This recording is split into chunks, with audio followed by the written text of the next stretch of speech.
अस्सलाम वालेकुम स्टूडेंट्स, कैसे हैं आप सब। उम्मीद करती हूँ आप सब खैरियत से होंगे। हीट एंड थर्मोडायनेमिक्स का कोर्स हमने स्टार्ट किया हुआ है। आपका जो सेकंड कोर्स था वो भी हमने स्टार्ट किया हुआ था EMT2 का, लेकिन EMT2 हम कुछ दिनों के लिए स्टॉप कर रहे हैं, तो उसकी जगह पर हम अभी इसी को ही कंटिन्यू करेंगे, हीट एंड थर्मोडायनेमिक्स को। जैसे ही इसका कुछ सिलेबस कवर हो जाएगा तो हम वापस EMT को स्टार्ट करेंगे इंशाल्लाह। तो हीट एंड थर्मोडायनेमिक्स का जो कोर्स था, इसमें अब तक आप 10 लेक्चर ले चुके हैं। फिजिक्स फोर्थ और मैथ फोर्थ का ये कोर्स है। तो आज हमारा लेक्चर नंबर 11 है। लेक्चर नंबर 11 में हम वही चैप्टर नंबर 1 को ही कंटिन्यू करेंगे, और चैप्टर नंबर 1 का ऑलमोस्ट ये जो है ये लास्ट टॉपिक ही है हमारे पास। उसके बाद हम इंशाल्लाह चैप्टर नंबर 2 को कंटिन्यू करेंगे।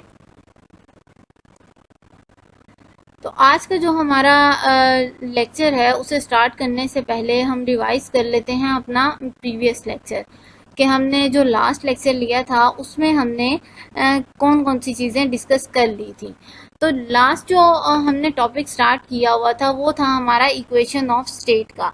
अब इक्वेशन ऑफ स्टेट में आपने देखा था कि हम इक्वेशन ऑफ स्टेट की ज़रूरत पड़ी क्यों, कि हमारे पास रियल गैसेस होती हैं और आइडियल गैसेस होती हैं। इक्वेशन ऑफ स्टेट क्या करती है, अगर मैं आइडियल गैस की बात करूं तो इक्वेशन ऑफ स्टेट जस्ट हमें थोड़े से मॉलिक्यूल्स के बारे में बताएगी, क्योंकि आपको पता है कि जो आइडियल गैसेस होती हैं वो हम बहुत ज़्यादा उनका जो वॉल्यूम होता है वो नेग्लिजिबल होता है। तो बहुत सारे मॉलिक्यूल्स की जब हम बात करते हैं तो हमें कोई ना कोई इक्वेशन ऑफ स्टेट चाहिए जो रियल गैसेस के लिए चाहिए। जब हम रियल गैसेस की बात करते हैं तो इसका मतलब है हम थोड़ी सी लिटिल बिट लार्जर डेंसिटी की बात कर रहे हैं। तो इक्वेशन ऑफ स्टेट जो हमें चाहिए वो चाहिए रियल गैसेस के लिए। और क्यों चाहिए इसकी रीज़न भी मैंने आपको लास्ट लेक्चर में बताई थी। अब इक्वेशन ऑफ स्टेट के लिए हमारे पास कौन कौन सी अप्रोचेस थी, दो अप्रोचेस थी बेसिकली हमारे पास। एक थी वायरल एक्सपेंशन, जिसमें हमने डायरेक्ट इक्वेशन को ही पुट किया था। मैंने आपको बताया था कि वायरल एक्सपेंशन में हमने जो इक्वेशन है उसे ड्राइव नहीं करना, जस्ट उसकी फिजिक्स डिस्कस करनी है, कि हम कुछ अप्रोक्सीमेशन लगाते हैं। अप्रोक्सीमेशन लगाने के बाद क्या होता है कि वो जो इक्वेशन है जिसे हम इक्वेशन ऑफ स्टेट बोलते हैं रियल गैसेस के लिए, वो कन्वर्ट हो जाती है सिंपली आइडियल गैस में। अप्रोक्सीमेशन क्या है ये भी मैंने आपको लास्ट लेक्चर में बताई थी, कि हम वो अप्रोक्सीमेशन कैसे यूज करते हैं। n/v का मैंने आपको बताया था कि हम उसे अप्रोचेस टू 0 कर देते हैं, बहुत ज़्यादा स्मॉल कर देते हैं। क्यों स्मॉल करें, क्योंकि हम रियल गैसेस से आइडियल गैसेस की तरफ मूव कर रहे हैं। तो सेकंड जो अप्रोच थी उसमें हमने देखा था कि wonder Waals equation of state थी हमारे पास, जो दी थी वंडर वॉल ने। और उस इक्वेशन ऑफ स्टेट में मैंने आपको बताया था कि उससे भी आपने ड्राइव नहीं करना। उस इक्वेशन ऑफ स्टेट को भी हमने डायरेक्ट पुट किया था। जस्ट उसके जो दो कांस्टेंट थे A और B, उन्हें हम डिस्कस कर रहे थे डिटेल से, जिसमें हमने क्या डिस्कस किया था, वॉल्यूम करेक्शन हम डिस्कस कर चुके थे, कि जो हमने पीछे प्रॉपर्टीज पढ़ी थी आइडियल गैसेस की और रियल गैसेस की, उन प्रॉपर्टीज को वॉल्यूम करेक्शन में और प्रेशर करेक्शन में वंडर वॉल्स ने कैसे जस्टिफाई किया, ये हमने लास्ट। तो आज का जो हमारा टॉपिक है वो है equation of state for the real gases. मतलब ये वही टॉपिक है जो हमने लास्ट टाइम स्टार्ट किया था। आज हम इसका पार्ट 2 डिस्कस करेंगे। पार्ट 2 में हम क्या डिस्कस करेंगे, प्रेशर करेक्शन, क्योंकि हमने वॉल्यूम करेक्शन जो था वो लास्ट लेक्चर में डिस्कस कर लिया था। आज हम प्रेशर करेक्शन को डिस्कस करेंगे, और साथ में एक प्रॉब्लम भी हम डिस्कस करेंगे जो इसी टॉपिक से रिलेटेड है। अब जो प्रॉब्लम्स हैं वो मैं आपको साथ साथ ही करवा रही हूँ, ताकि आपको बाद में मसला ना हो। तो आपने प्रॉब्लम्स की प्रैक्टिस भी साथ साथ करते रहना है। तो अपना आज का जो टॉपिक है इसे स्टार्ट करते हैं। प्रेशर करेक्शन, जो हमारे पास van der Waals equation of state है उसमें प्रेशर करेक्शन को कैसे डिफाइन किया गया। We have studied that the molecules of an ideal gas exert the force on each other. अब ये जो हमारे पास प्रॉपर्टी है, ये आपने पहले आइडियल गैस और रियल गैसेस की प्रॉपर्टीज में ये वाला जो पैरा है ये पढ़ चुके हैं। अब ये पैरा क्या कह रहा है कि molecules of an ideal gas के जो मॉलिक्यूल हैं ये एक्सर्ट करते हैं फोर्स एक दूसरे के ऊपर। कब? सिर्फ कोलिजन के दौरान। क्यों? क्योंकि वो बहुत ज़्यादा दूर होते हैं, आपस में उनके दरमियान जो गैप होता है वो बहुत ज़्यादा होता है। तो जिस टाइम वो क्लाइड करेंगे जस्ट उसी ड्यूरेशन के दौरान ही वो फोर्स एक्सर्ट करेंगे एक दूसरे के ऊपर। तो यहाँ तक आपको बात समझ आ गई। ये वाली प्रॉपर्टी हमने पहले भी डिस्कस की हुई है प्रॉपर्टीज ऑफ रियल और आइडियल गैसेस में। लेकिन यही वाली जो प्रॉपर्टी है जो मैं आइडियल गैसेस के ऊपर अप्लाई कर रही हूँ, ये ट्रू नहीं है किसके लिए? रियल गैसेस के लिए। क्यों? क्योंकि रियल गैसेस के मॉलिक्यूल्स तो आपस में करीब करीब होते हैं हमारे पास, क्योंकि उनकी डेंसिटी ज्यादा होती है as compared to ideal gases. तो हम क्या कहते हैं कि ये जो प्रॉपर्टी जो हम आइडियल गैस के लिए पढ़ रहे हैं, ये हमारे पास रियल गैसेस पर वैलिड नहीं है। क्यों? रियल गैसेस के मॉलिक्यूल्स करीब होते हैं, वो कॉन्टिन्यूसली एक दूसरे से क्लाइड करते रहते हैं, एक दूसरे के अफेक्ट के रीजन में होते हैं। जैसे दो सेम चार्जेस हो गए तो रिपल्शन होगी, ऑपोजिट चार्जेस हो गए तो हमारे पास अट्रैक्शन होगी। तो एक दूसरे के अफेक्ट को फील करते हैं, इतने करीब करीब होते हैं। तो उसके लिए हम क्या कहते हैं कि रियल गैसेस के लिए ये वाली प्रॉपर्टी सही नहीं है, because the molecules with in the body of the gas, अगर हम किसी भी गैस को कंसीडर कर लेते हैं तो विद इन द बॉडी का मतलब है कि अगर आप किसी कंटेनर में गैस मॉलिक्यूल्स ले रहे हैं तो सेंटर वाला जो पॉइंट होगा वो कंसीडर कर लें उसे कि वो विद इन द बॉडी है। Gas would experience no net forces due to the all forces acted upon the particle. अब यहाँ पर ये क्या बात बताना चाह रहा है कि अगर आपके पास कोई एक गैस कंटेनर मॉलिक्यूल है, उसके अंदर आपने कोई एक पार्टिकल कंसीडर कर लिया, कोई एक मॉलिक्यूल को ऑब्जर्व करना चाह रहे हैं कि उसके ऊपर कितनी फोर्स लग रही है। अगर वो मॉलिक्यूल्स आपने उठाया है बॉडी से, बॉडी का मतलब सेंटर से उठाया है, तो क्या होगा? नो नेट फोर्स की बात हो रही है यहाँ, इंडिविजुअल फोर्स की बात नहीं हो रही, नेट फोर्स। उस पार्टिकल के ऊपर, उस मॉलिक्यूल के ऊपर कोई भी नेट फोर्स नहीं होगी। क्यों नहीं होगी? क्योंकि मैंने बात की बॉडी की, सेंटर की। तो अगर कोई पार्टिकल सेंटर में है तो जितनी फोर्स राइट साइड से लगा रहा होगा पार्टिकल, उतनी ही फोर्स लेफ्ट साइड वाला पार्टिकल उसे ऑपोजिट डायरेक्शन में लगा रहा होगा। तो क्या होगा कि इक्वल और ऑपोजिट फोर्सेस एक दूसरे को कैंसिल आउट कर देंगी। तो नेट फोर्स जो होगी वो हमारे पास 0 होगी विद इन दी बॉडी। ये बॉडी की बात है।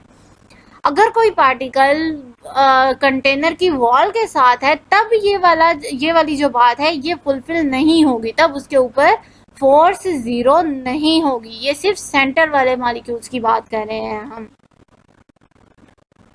अब किस तरीके से 0 होगी, ये बात आपको कैसे समझ आएगी? लेट अस कंसीडर के दिस वन हैव, ये जो मैंने बनाया हुआ है सर्कल, ये कोई मॉलिक्यूल है और ये मॉलिक्यूल कहाँ पर है? सेंटर पर है, विद इन द बॉडी है। और इसके आसपास, मतलब इसके जो चारों साइड्स हैं इसकी, उसमें कोई और गैसेस मॉलिक्यूल्स हैं। अब वो गैस मॉलिक्यूल क्या करे? लेट्स सपोज यहाँ पर कोई गैस मॉलिक्यूल है, ये वाला जो गैस मॉलिक्यूल है ये इसके ऊपर फोर्स एक्सर्ट कर रहा है। अब क्योंकि ये वाला जो पार्टिकल है ये तो हमने उठाया है सेंटर से, सेंटर वाले पार्टिकल को कंसीडर कर रहे हैं, तो इसका मतलब है इसके चारों तरफ पार्टिकल्स होंगे, कोई ना कोई पार्टिकल्स होंगे। तो क्या होगा कि यहाँ वाला पार्टिकल अगर इसके ऊपर फोर्स लगा रहा है इस डायरेक्शन में, तो इधर वाला पार्टिकल इसके ऊपर ऑपोजिट डायरेक्शन में फोर्स लगा रहा है। अब ये वाली जो फोर्स है, आप देखें ये वाली जो लाइन है ये इक्वल है और ऑपोजिट है, तो ये तो दोनों फोर्सेस एक दूसरे को कैंसिल आउट कर देंगी। सेम यही केस इसकी बाकी डायरेक्शन के साथ होगा। अप एंड डाउन देख लें, अगर एक पार्टिकल है उसने फोर्स लगाई है इस तरफ, तो नीचे वाला पार्टिकल अप साइड पर फोर्स लगाएगा अपर डायरेक्शन में, ये दोनों भी एक दूसरे को कैंसिल आउट कर देंगी। इसी तरीके से हमारे पास हॉरिजॉन्टल फोर्स वाली जो फोर्सेस होंगी वो भी एक दूसरे को कैंसिल आउट कर देंगी। मतलब ये हुआ कि जो सेंटर वाला पार्टिकल होता है उसके ऊपर फोर्सेस एक्ट कर रही होती हैं, अपने इर्द गिर्द वाले जो सारे पार्टिकल होते हैं वो उसके ऊपर फोर्सेस लगा रहे होते हैं, लेकिन नेट फोर्स कोई नहीं होती क्योंकि सारी फोर्सेस इक्वल एंड ऑपोजिट होती हैं। तो हम कहते हैं कि सारी फोर्सेस ने कैंसिल आउट कर दिया एक दूसरे को इक्वल और ऑपोजिट होने की वजह से, और ये वाला जो सेंटर वाला पार्टिकल है जो विद इन दी बॉडी है उसके ऊपर जो फोर्स है नेट फोर्स 0 हो गई। आई होप आपको ये समझ आ गया होगा कि नेट फोर्स किस तरीके से 0 हुई है with in the body. Body पर जो मॉलिक्यूल है उसके लिए हम बात कर रहे हैं। अभी हमने वॉल्स के साथ जो मॉलिक्यूल्स हैं या सरफेस के ऊपर जो मॉलिक्यूल्स हैं उनकी बात नहीं की। तो यहाँ पर मैंने मेंशन कर दिया कि नो नेट फोर्स, इस पार्टिकल के ऊपर अगर हम with in the body particle को ऑब्जर्व कर रहे हैं, सेंटर वाले पार्टिकल को ऑब्जर्व कर रहे हैं, तो उसके ऊपर कोई नेट फोर्स नहीं होगी। But the molecules located near the wall of the vessel, मतलब अगर आपके पास कोई कंटेनर है, कोई वेसल है, अब हम बात कर रहे हैं उस मॉलिक्यूल की जो वॉल के साथ है, उस बर्तन की दीवार के साथ है, वुड एक्सपीरियंस सम फोर्स, वो कोई ना कोई फोर्स फील करेगा, वहां पर कुछ ना कुछ फोर्स होगी। क्यों, रीजन क्या है उसकी? लेट अस कंसीडर कि ये वॉल है, ये मैंने छोटी सी एक डायग्राम बनाई हुई है कि ये हमारे पास एक वॉल है कंटेनर की। अब यहाँ पर सारे गैस मॉलिक्यूल्स हैं, मैं बात कर रही थी उस मॉलिक्यूल की जो वॉल के साथ है। अब ये वाला मॉलिक्यूल जो मैंने बनाया हुआ है ये है वॉल के साथ। अब यहाँ पर देखिए, अगर इस तरफ वाले जो मॉलिक्यूल्स हैं वो फोर्स लगा रहे हैं इसके ऊपर, तो दूसरी साइड पे वॉल है, मतलब उस साइड पे कोई मॉलिक्यूल नहीं है जो इसकी ऑपोजिट डायरेक्शन में फोर्स लगा के इसे कैंसिल आउट कर सके। तो यहाँ पर क्या होगा कि इधर वाले तो सारे पार्टिकल उसके ऊपर फोर्स लगा रहे होंगे, डेफिनेट फोर्स लग रही होगी क्योंकि मॉलिक्यूल्स होंगे दूसरी साइड पर, लेकिन उसकी मॉलिक्यूल्स जो है वो दीवार के साथ है, तो दीवार के साथ होने की वजह से इस साइड पर उसके ऊपर कोई फोर्स नहीं लग रही होगी। तो क्या होगा कि अब ये वाला जो पार्टिकल है, ये वाला जो मॉलिक्यूल है, ये फोर्स के इफेक्ट को ऑब्जर्व करेगा, चाहे ये दूसरे पार्टिकल की तरफ अट्रैक्ट हो जाए, चाहे वो इसे रिपेल कर दें, लेकिन इसके ऊपर कुछ ना कुछ फोर्स का असर लाजमी होगा। क्यों होगा? क्योंकि ये सेंटर पर नहीं है, मॉलिक्यूल जिसकी एक साइड पर तो है, दूसरी साइड पर वॉल है, जिसकी वजह से जो फोर्स है सारी की सारी फोर्स कैंसल आउट नहीं हो पा रही। तो हमने दो चीजों को डिस्कस किया है। कौन कौन सी? एक तो वो मॉलिक्यूल जो विद इन दी बॉडी है, सेंटर पर है, उसके ऊपर नेट फोर्स 0 हुई। दूसरा कौन सा? वो वाला मॉलिक्यूल जो हमारे पास वॉल के साथ है, उसके ऊपर फोर्स 0 नहीं होगी। तो अब हम क्या करेंगे कि प्रेशर को मेजर करते हैं कि इन दोनों केसेस में जब हमने देख लिया कि हमारे पास एक साइड पर फोर्स लग रही है, एक साइड पर फोर्स कैंसिल आउट हो रही है, तो प्रेशर क्या होगा? प्रेशर को हम कैसे डिफाइन करते हैं? Force per unit area. अब यहीं से आपको पता चल जाएगा कि भाई जिस केस में हमने फोर्स के इफेक्ट को ज्यादा ऑब्जर्व किया है, यूनिट एरिया पर ज्यादा फोर्स लग रही है, डेफिनेट बात है कि वहां पर प्रेशर भी ज्यादा होगा। क्यों ज्यादा होगा? क्योंकि प्रेशर की डेफिनेशन ही यही है, फोर्स पर यूनिट एरिया, जहां फोर्स और प्रेशर का डायरेक्ट रिलेशन है। तो जहां पर हमारे पास फोर्स ज्यादा हो जाएगी वहां पर प्रेशर भी ज्यादा हो जाएगा। तो ये बात आपको समझ आ गई। इसी को मैंने यहाँ पर डिटेल से मेंशन किया हुआ है कि pressure measured at the wall will be less than the pressure exerted in the body of the gas. मतलब जो वॉल पर प्रेशर लग रहा है, वॉल की वजह से लग रहा है, वो कम होगा then within the body, क्योंकि विद इन दी बॉडी हमारे पास ज्यादा फोर्सेस एक्ट कर रही थी, यूनिट एरिया में ज्यादा फोर्सेस थी, लेकिन जो वॉल वाला है उसमें सिर्फ एक साइड पर फोर्सेस एक्ट कर रही हैं। Sorry, this reduction in the pressure is owing to the collision of the molecules represent in the hemisphere। अब जो वॉल्यूम करेक्शन था उसमें भी हमने हेमिस्फेयर की ही बात की थी, अब यहाँ पर भी हम हेमिस्फेयर की ही बात करेंगे कि हमारे पास हेमिस्फेयर है और हम उसे डिस्कस कर रहे हैं, क्योंकि एक दूसरे के रीजन में जो पार्टिकल है वो एक दूसरे के अफेक्ट के होने की वजह से नहीं आ सकते, तो इसलिए हम हेमिस्फेयर को डिस्कस करते हैं। Total reduction in the pressure is proportional to the two quantities. अब यहाँ पर जो रिडक्शन हो रही है प्रेशर में वो दो क्वांटिटीज के डायरेक्टली प्रोपोर्शनल है। किसके प्रोपोर्शनल है? सॉरी, किसके प्रोपोर्शनल है? एन के और वी के। वी क्या है? हमारे पास वॉल्यूम है जिसके इनवर्सली प्रोपोर्शनल रिलेशन बन रहा है। एन हमारे पास नंबर ऑफ मोल्स हैं जिसके डायरेक्टली रिलेशन बन रहा है। मतलब नंबर ऑफ मोल्स अगर आपके पास ज्यादा हो जाए तो प्रेशर आपके पास ज्यादा हो जाएगा, और ये स्क्वायर में है, मतलब इसकी स्क्वायर की वैल्यू के इक्वल है।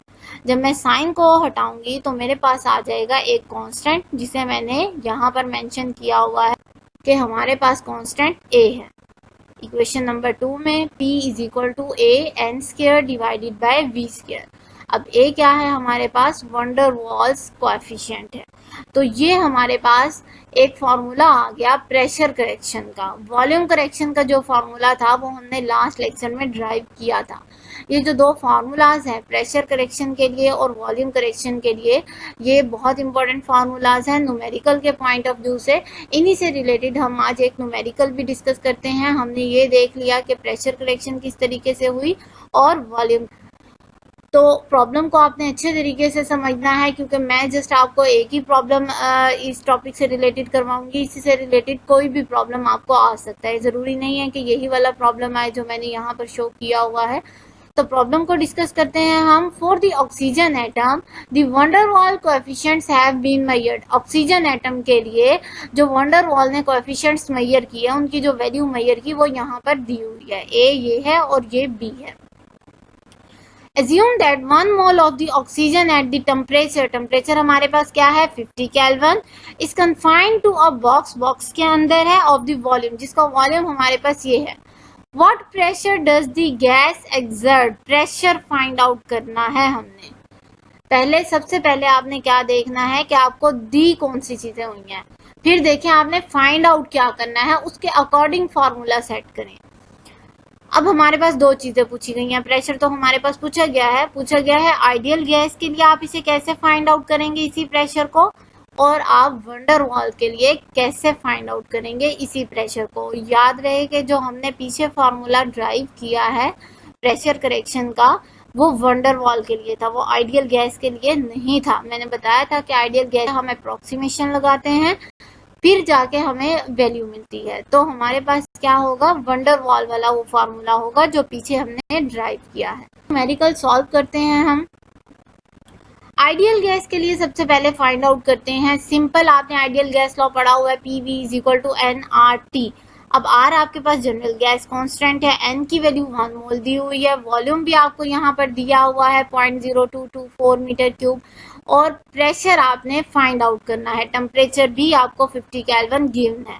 तो प्रेशर को फाइंड आउट करने के लिए V यहाँ से डिवीजन में चला जाएगा और यहाँ से भी, तो ये आपके पास आ जाएगी इक्वेशन नंबर 2। ये सारी वैल्यूज मैंने मेंशन की हुई हैं कि वॉल्यूम इतना दिया हुआ है, एन इतना दिया हुआ है। वैसे ये न्यूमेरिकल से भी आपको पता चल जाएगा। वैल्यूज हैं आपने इक्वेशन 2 में पुट करनी है, आपको मिल जाएगी प्रेशर की वैल्यू। यहाँ पर देखें ये प्रेशर की वैल्यू आ गई आपके पास पास्कल में भी और एटमॉस्फेयर में भी। तो हमारे पास पास्कल ऐसा यूनिट है तो आपने पास्कल में ही मेंशन करना है। बी में क्या पूछा गया था कि प्रेशर करेक्शन वंडर वॉल के लिए। वंडर वॉल के लिए आपको पता है हमने यही फार्मूला ड्राइव किया था। तो क्या करेंगे, आपके ए की वैल्यू तो है हमारे पास, एन की भी है, वी की भी है। सिंपली इसमें वैल्यूज पुट कर दें तो आपके पास प्रेशर करेक्शन आ जाएगी, प्रेशर वाली वैल्यू आ जाएगी। सिंपल था फार्मूला, बहुत ईजी भी आसान सा था।